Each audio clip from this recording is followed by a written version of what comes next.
everybody who came on the show was always a favorite of mine. I mean, and that's very true. Uh, People that worked with me in other shows who understood me and understood them, if you want to say were favorites of mine, those are the ones that made it comfortable for me when they came on the show. Reba McEntire, Barbara Mandrell, Charlie Pride. Charlie Pride was the first guest on Hee Haw in 1969. When the show was over with, and I think my book is well stated, walked into my office and said, "Thank you, Sam, for giving me my first chance on major television, and I wanted people to know that I was black." And he wasn't critical of this, but he said, it's a sensitive subject, and look at my albums. Look at the way the pictures have been taken. It's always shaded. He said, I'm afraid that they were afraid to show up that I was black. But he said, you gave me that first opportunity. So it's things like that you don't forget. So when you ask a favorite, yes, that would be a favorite. You just don't forget those guys.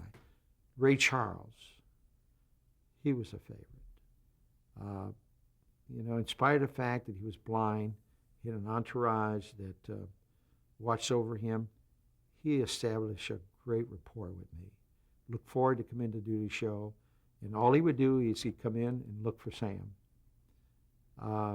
Sammy Davis Jr. When Sammy came, he came because he was in town. And we were lucky because we were in production. He sent word that he wanted to do the show. He came in to do the show. I couldn't get him out of the studio. And let me tell you what happened. When he came in, he brought his orchestra leader, brought his choir director, brought in his whole entourage. And I said, wait a minute, that's not our style. We do things on our own, and they frowned on me. But I have to tell you, I wish I had a camera, a running camera, to see his musicians, to see his backup singers, everybody that worked with him, standing and, can't believe how quick they got this thing done, and nicely done. In fact, Sammy Davis, I had a tough time getting this out of the editing room. He didn't want to leave the studio, and he kept saying, Sam, I want to do one more song with Roy. But he stayed with the flow of what the show was all about. And I think if you looked at my book, we used to have outdoor cooking, cook beans and chicken and stuff like that. There's a picture of Sammy Davis Jr. out there by a tree eating from a paper dish. He's eating barbecue ribs and something that the stagehands cooked outside. He loved it. And if I may add, I never believed in giving a star or an artist a drink, never had flowers, never had a fruit basket. I never had any of this stuff in their rooms. And they accepted it. They felt like they were being themselves at home. That's the way it worked. To me, when you do that, it's superficial. It's like camouflaging a situation. And every one of them just appreciated. I had a problem one time with Paul Anka. He was in town to cut an album. I'm not sure it was. So he sent word that he was doing a telethon out of New York. It was some charitable telethon. And he wanted to have some kind of an insert from the Hee Haw gang so he can use on his telethon. Now, keeping in mind union regulations and all that kind of stuff, I had to be very careful of. But when you do a charitable thing, you can get the waivers. So he came in and he visited with, Roy wasn't there that day. Buck was. He visited with Buck. They talked a little bit. And Paul was beginning to set up what he wanted. And I was there. I just let him say and let him do what he wanted. It was close to 12 o'clock. I went into the booth and I said to the director, let's go to lunch right now.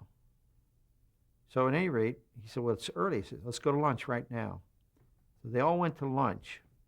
Buck was not one for lunch. He was in his dressing room. And I said, Buck, I heard what was going on with you and Paul Anka about this insert. Let me tell you how I feel, and I think we'll all be comfortable if we do it this way. And he said, well, run it by me. I said, when we come back, we're going to be in a sing-along, and you're going to be the lead singer. And our cast is going to be directly behind you. And I said, what we'll do is, I'll have him standing almost in front of you and say, hey, stop the music. Guess who just walked in? Paul Anka. Hey, Paul, come on out here. Come on in and say hello to the Hee Haw gang. And when he comes on, we'll select a song that he'll be able to sing. Buck says, great idea. Do you know when Paul Anka came back from lunch? He said, how are we going to do it? I told him, he said, Sam, that's great. That's beautiful. Let's do it. And it came off beautifully. The result of which was, he said, you know, I was going to leave town tomorrow. I just finished my album. Would you like for me to do Hee Haw? I'll be delighted to come back tomorrow. Well, what that meant was I had to change my schedule around to accommodate him. So we worked it out. I had him come in at 1 o'clock in the afternoon so he can catch an airline flight at 5. And at 11:30, we got a call from his manager at the hotel they were staying at. And he said to Marcia Miner, who was one of my staff assistants, where's the limousine? Now remember what I said. No flowers, no booze, no nothing.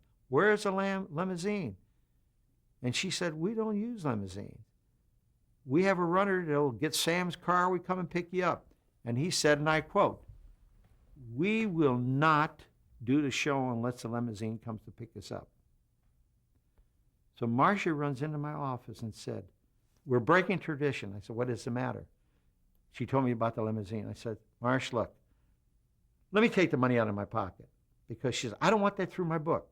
We're really going to destroy what we started here. And I said, let me get the money out of my pocket and call a limousine. And she said, all right, it's all on you. And here I am fighting with one of my staff members because we're breaking tradition. We call the limousine service. The limousine company was so proud of the fact that they finally were going to do business with Hee Haw, which they never did before. They sent a brand new white Cadillac to pick him up, just fresh off the assembly line. They picked Paul Anka up and his manager. It went 2 blocks. The electrical system failed. True story, believe me, Steve. And the calls were very hurried up. We had to send my runner to go pick him up. When Paul came in, and I apologized for the limousine, and I said, you know, Paul, I never use a limousine. So he said, well, why did you do it now? And I said, it was because of your manager. He says, he's going to hear about this. I didn't want that limousine. He's the one that wanted it. Now, if you remember, I told you earlier, managers and agents and me, we just sometimes don't see eye to eye. He was so happy. He was so happy. He did a great job for us on the show. And, you know, I never carried that issue out about the limousine service. So I just never saturated all of the things that we all seem to do when we're doing major television from the West Coast. They want to be themselves, and that was Hee Haw all about. Was Dolly Parton a good guest? She never came in by herself. She came in with Porter Wagner. And Porter had his own television show, a very charming lady, and she sang a song and duetted with Porter. She did a couple of shows. We later became friends, but I think that she was going through that era where there was a lot of play, a lot of nonsense going on between her and Porter. So the result of which is that she never did come by and do a solo on the show. I've worked with her before on other shows, but not on Hee Haw.